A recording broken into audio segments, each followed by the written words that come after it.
Hello and welcome to Waterblog UK. You join me again today. I want to move away from baits a little bit now and talk to you more about rigs. It's taken me a little while to sort of come up with what I'd call like a universal rig. So a rig that pretty much you can apply to most situations. Also something which is really simple as well. I think modern day carping has a tendency to overcomplicate rigs. I think we're seeing that more and more. I think most people can agree with that. What I'm trying to do is just strip things down to absolute basics and have rigs which just conform to a couple of little criteria. Firstly, something which can be made quickly on the bank. Secondly, something which can have its hook changed very quickly. The most important thing when it comes to carping is that hook sharpness. And if we could have a rig where we literally just do a couple little changes and then the hook's change and the bait's straight out again, then it's got to be a benefit to our fishing, I think. And yeah, thirdly, probably something which is more something I worry about, but it's just rig presentation and also rig tangling.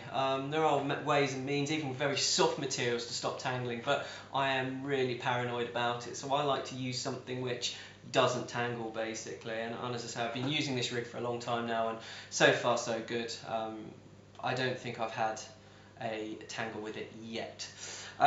So it's really simple, okay, really simple. What we have here is about a 8-inch length of 12-pound soft fluorocarbon. There it is. And in one end, what we have here is a 3-inch overhand loop tied, which is then being steamed straight, and that knot's been steamed nice and straight. Moving down to the other end, it's just a small loop, again another overhand loop, but this one is just a little one instead, a little tiny one. And that's it.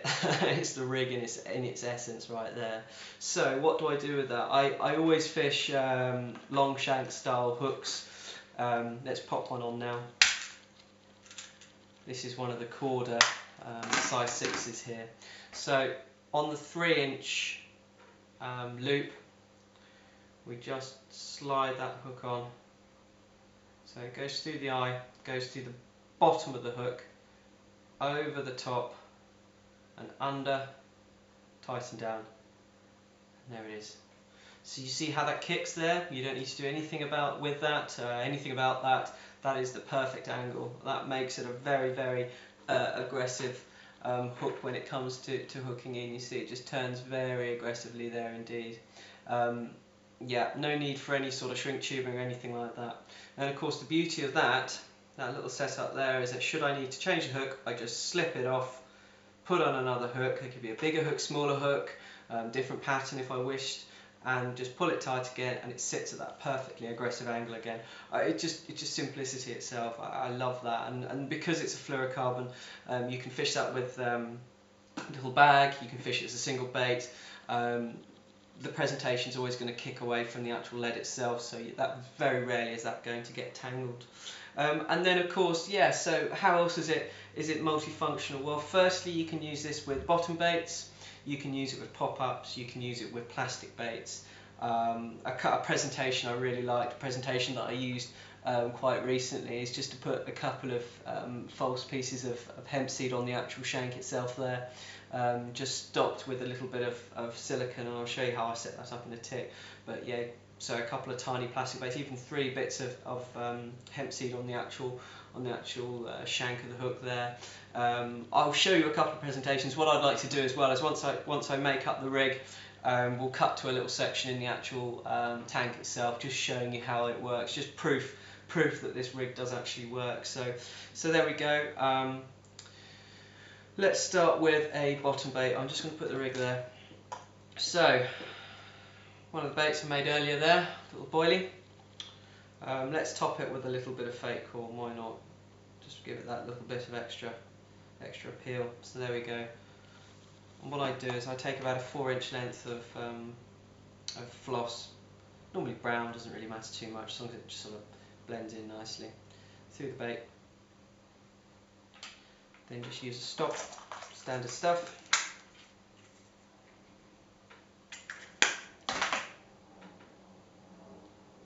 Okay, just tighten down onto that. So you have your loop on top, and then you've got your two tail ends on the bottom half there, so those two tails there. And what I do then is I just get a micro rig swivel. There we go, through it goes. And then another overhand loop here, like that. See that? So we've got a nice loose overhand loop, incorporating those two ends. Wet the knot slightly, and this is just where you just tighten everything down. Boom, tighten it down. You can do another one if you want to. There's no real need.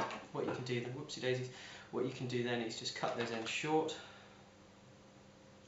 And to lock it, I tend to just, so the two ends that I've got there, I'll tend to just dab down with the lighter, just so it locks down. There we go.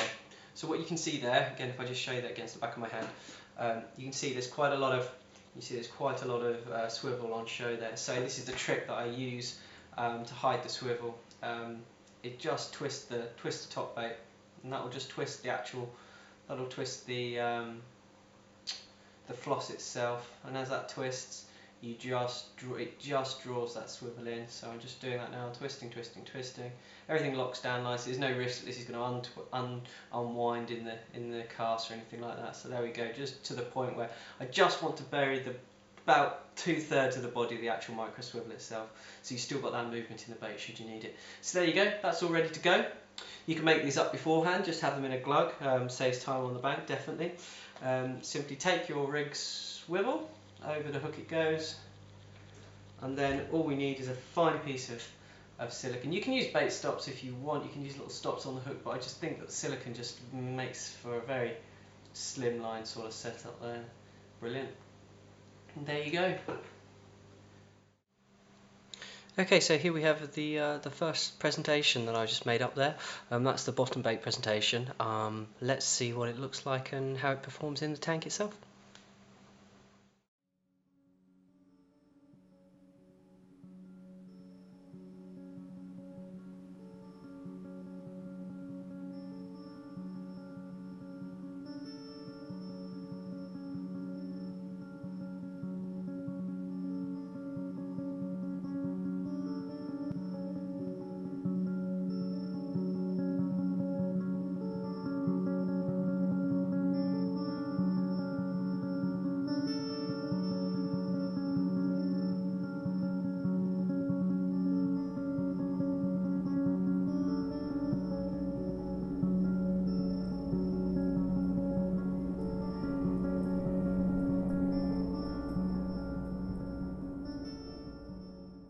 Okay, and here we have a second presentation for the tank. This is double popped up pink corn, you can see there. Again, just winding down the body of the swivel into the actual plastic bait itself. If I just show you very quickly, the only difference here is we've got a little piece of putty. Obviously, because this is buoyant corn, we don't want the hook riding off the bottom too much, so we obviously don't want the whole rig sort of sitting up proud, so we need that just to help lever the bait back down again. But there'll still be a lot of natural movement, as well as you'll see from the tank images.